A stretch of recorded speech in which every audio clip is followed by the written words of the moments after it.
আমার দ্বারা অপারগতা। আপনাকে যদি কেউ বলে 2000 টাকা দেবো সূরা কাউসারটা মুখস্থ করে 2 ঘন্টা শোনাতে হবে, তখন সবাই গিয়ে বসবে, মসজিদে জায়গা হবে না। কথা ঠিক না বেঠিক? ভাইরা, ইসলামে কোনো জোর জবরদস্তি নেই। আপনার জীবন আপনাকে পরিবর্তন করতে হবে। আপনার জীবনে নামাজের ঘাটতি আপনি পূরণ করুন। নামাজ আপনাকে পড়তে হবে। আপনি 24 ঘন্টা আল্লাহর নিয়ামতকে উপভোগ করছেন। অতএব আমি আপনাকে বলি, যদি আজকে অফার দেওয়া হতো 5 ওয়াক্ত নামাজে গেলে প্রত্যেকদিন 5000 করে টাকা দেওয়া হবে, আজকে ফজরের জামাতেও মানুষের জায়গা দেওয়া যেত না। মসজিদ 3 তালা করতে হতো, তারপরে হয়তো বা জায়গা হতো না। তখন বাড়ির বাচ্চাদেরকে নামাজে নিয়ে যায় না, যদি বলতো ছোট হোক বড় হোক পরিবারের সদস্যদের নিয়ে আসলেই তারা 5000 করে পাবে। তখন একেবারে ছোট বাচ্চা প্যান্ট পরতে পারে তাকেও মাথায় টুপি দিয়ে মসজিদে নিয়ে যেত। আমি বলবো, আল্লাহর হুকুম মানতে গিয়ে আপনি প্রাধান্য দিচ্ছেন না।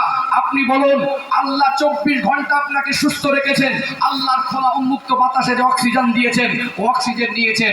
আপনি আপনার জীবনে যে 24 ঘন্টা আল্লাহ অক্সিজেন দিচ্ছে, 5000 টাকার দাম